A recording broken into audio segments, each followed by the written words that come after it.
Hello and welcome back to the Pit Stop Podcast. My name is Braydon Dowler-Coltman. I'm joined as always by my brother Jordan Dowler-Coltman. We're going to be recapping the events at the Portuguese Grand Prix last Sunday, Hamilton's second win of the season. And then we'll preview the upcoming race in Barcelona for the Spanish Grand Prix. Jordan, how you doing? I'm doing pretty well. I'm out on location today, so I apologize if my audio isn't great, but I'm excited for back-to-back race weekends, the first of the season. And so there's no 2 weeks off here. We get right back to action this weekend. I'm excited.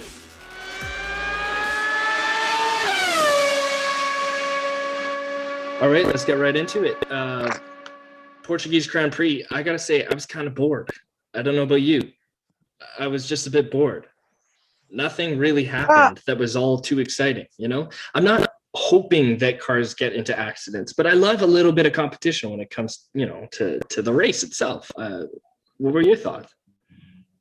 Well, I'll tell you who else was hoping for a little bit more action, and their strategy came down and unfortunately failed because they were hoping for a yellow flag or some type of safety car situation, and that was Red Bull and Sergio Perez there at the end. They kept him out an exceedingly long time on the starting tires just because they were hoping desperately that they would get lucky, but they did not. It was a very pedestrian race. You're right. There wasn't a lot of sort of extracurricular activity. But sometimes you get those races and then it comes down to what cars are good. We learned a lot, I think, in this race about the engineering of some of these cars when you just put them out there and have them run.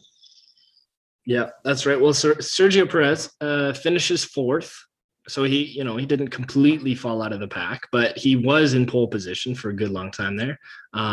For those of you who didn't watch it, Lewis Hamilton, yes, this is his second win of the season. It's no surprise he's at the top once again. With him at the top, Max Verstappen, second. Valtteri Bottas finishes out in third. My big question is, what happened to McLaren this race? You know, Norris finishes fifth, it's not terrible, but it's not what he's been providing in the previous races. What's going on with Daniel Ricciardo? Yeah, that car definitely felt like it took a little baby step back. I will agree with that. I think that they're in one of those mid-table cars. They're obviously fighting to get up a little bit higher. And so each week they're going to be tweaking things. As we talked about earlier, they have the new power unit, Mercedes engine in there. So that takes a little bit of time, I think, to get dialed in. And now that we're starting to see other teams beginning to make their season, mid-season updates and things, McLaren will continue to tweak and try to get better. But yeah, no, definitely a down race for them. We saw Lando on the podium only a couple of weeks ago, so he'll be looking this week to get back, obviously. But yeah, that perhaps an off week for McLaren. You're right. I think one of the other teams that took a step back or perhaps was a disappointment for us this week was Williams. We're beginning to talk about on our last episode, we were talking about how Williams is starting to take some steps forward. Obviously, we're not expecting them to be winning races, but we're hoping that they'll start to compete with some of those mid-table teams. And their car looked pretty good in the first couple races. We learned a lot. This is what I was saying, earlier with sort of, yes, it was a pedestrian race, but there were things to be gleaned from it.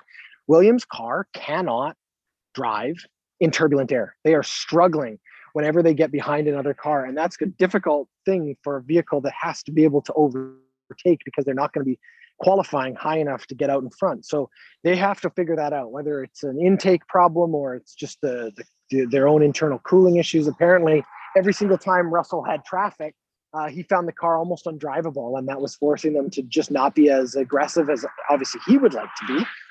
But that'll definitely be something they try to fix this week as well. The other sort of little storyline I think that was interesting was the Aston Martin team has really struggled out of the gate, and they didn't turn it around this week. And we had one car that got an upgrade, the aero upgrade, so their aerodynamics and things that they've been trying to work on. That was Lance Stroll's car. He got the upgrade package, and he also didn't seem to be able to do much with it. But this upcoming week, we're going to see that change. So Aston Martin also a bit of a down week. Overall, you're right, bit of a ho-hum middle of the season style race where we didn't get a lot of drama. We didn't get a lot of action. The guys we expected to be at the front, I think all four of the top four finishers, so both Red Bull cars and both Mercedes cars, had all lapped the field. So wow.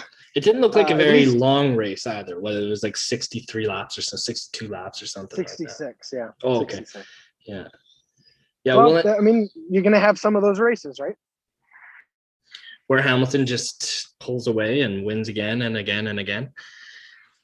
Yep. All right, that was topic 1.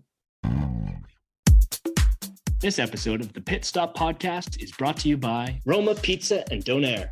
We all know that the best thing about Edmonton is the many Donair options. And I know if you're like me, it can be overwhelming and stressful trying to hunt down the best. Well, my friends, we have found it, and it's time you did too. Roma Pizza and Donair in Westbrook, Aspen Gardens is Edmonton's best kept secret. There's nothing quite like piping hot meat getting shaved and served with a generous ratio of sweet sauce. And look, I know someone out there is saying, yeah, no, that's not really my thing. Well, hold your horses, because there is more. Roma Pizza and Donair not only serves Edmonton's best donair, but they also offer Roma pizzas, dinner platters, chicken wings, chicken fingers, chicken nuggets, chicken tawuk, burgers, salads, subs, baklava, coconut cake, and with summer right around the snow-covered corner, they also have summer specials, deep-fried pickles and deep-fried Oreos. But hey, don't take my word for it. Sometimes tasting is believing. To order, call them at 780-944-9696. That's 780-944-9696. They're open every day except Sunday from 11 until 11 and open till midnight Friday and Saturday. You can also follow them on Instagram at Roma Pizza Donair. All right, next up, we've got a big race this Sunday. Another big race. It's the Spanish Grand Prix at the Circuit de Barcelona, Catalunya. That's how you say it. Sunday, May 9th, 7 a.m. 7 a.m. Mountain, I guess. Yeah, Probably. must be. What's going to happen, and what do you think's going to happen? Well, I don't know if I know what's going to happen. I Come think on. with that, I'd be making a lot of money betting on it. But Is Verstappen going to I take think- Hamilton out this race? Because that's what everybody wants to know. It's great that there are 20 cars in the field, but really there are 2 cars vying right now for P1 almost every race. Yeah, that's true. I think there's 4 cars, 3 and then 4 arguably. Perez has a chance every week because the Red Bull car he's driving is just as good as his partners in theory. But yeah, you're right. It's barring some kind of surprise, we should expect the same types of results all season long. And that's why when you do get the races like we did last year, when you had Gasly winning a race and Perez winning a race, it's so much more exciting because it isn't the usual suspects. But I think, we always go in with the expectation the usual suspects, if they bring their A game, they should be able to show the results. So that's true. Like I mentioned a minute ago, the Aston Martin team is going to upgrade Vettel's car to match Stroll's with the new aerodynamics package. So we can look to them to see how well that new technology is working on their cars. I think, as you also alluded to earlier, we can expect that Lando Norris and Ricciardo are going to have a bit more pressure on them to perform this week. Hopefully they'll be able to find a bit more success. And then, I think in general, some of those mid teams are now starting to really get the cars under them, and will hopefully start to see some better results. I was expecting a bit more out of AlphaTauri last weekend than we got. I think this weekend is a great track for the kind of drivers that they have, and so that would be something. And then lastly, I think you also have to, we always like to talk about the fact it's an international sport, and there's these courses all over the world, but it always means something a little bit special to those drivers when they're at home. We have 2 Spanish drivers in the field, obviously. Carlos Sainz in the Ferrari is at home, and then Fernando Alonso comes home as well. So 2 Spaniards in there, and they'll obviously be looking for big results at their home Grand Prix. Well, I think Sainz needs one because he has struggled a little bit here out of the gate with Ferrari. Alonso, he's returned to F1, so the expectations aren't overly high here for him. But I do think they're going to have. I think both of those guys are going to have great races. I wouldn't undersell the expectations over there at Alpine. That Renault car last year was competing almost to the end for that 3rd spot with Racing Point and with McLaren. So I think the expectations are still very high over in that paddock, and they're going to be expecting that the Alpine car starts to perform better. I will say, just throwing backwards for a moment, another storyline from last weekend we didn't mention was Ocon, and he had a great race. He had some great overtakes, and he just was pushing that Alpine car to its max. And so I think, whether or not it's him or it's his teammate, Alpine definitely has room to improve, and they did look better last week. So we'll see. That could be something to watch this week. Yeah. Something else we're monitoring this season here is, Hamilton's going to need another contract. Is he going to stay in F1 altogether? A really cool story coming out today about Roman Grosjean, who was in a horrific accident last year, getting an opportunity with Mercedes. What are your thoughts there?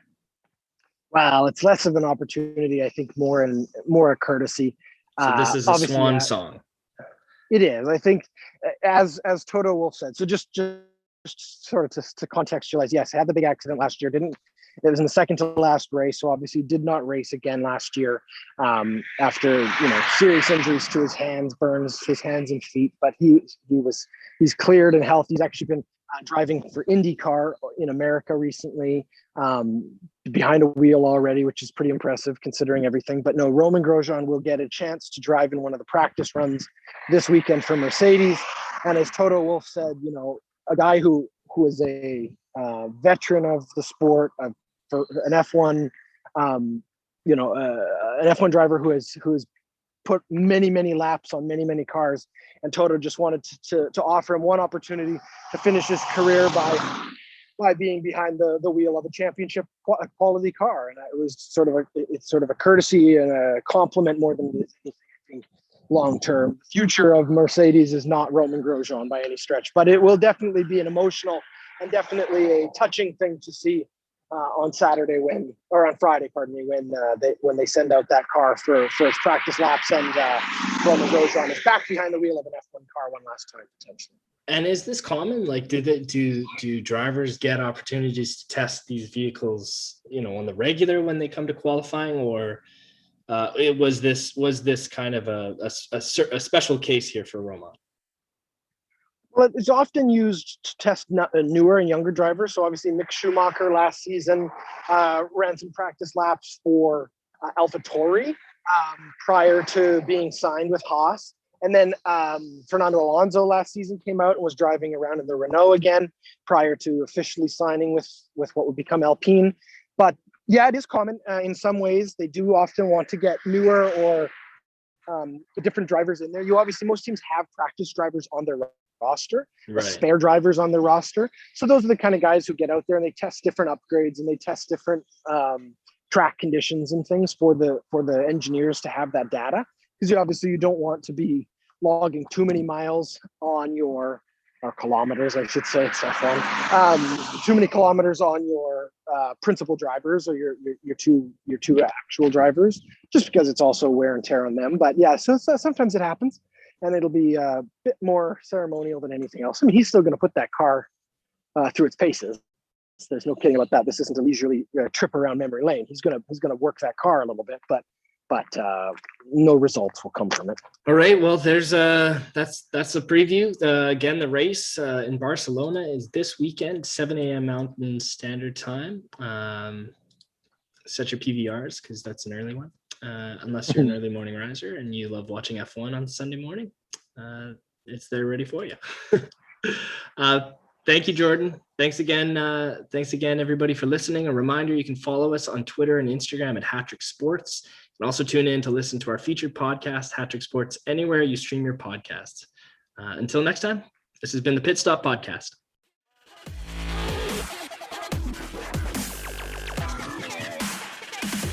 The Pit Stop Podcast is presented by HatTrick Sports and is a member of the Ordinary Podcasting Network. The show is produced by Jordan and Braydon Dowler-Coltman each week, but mainly Jordan. And you can follow us on Facebook, Instagram, and Twitter. Thanks for listening.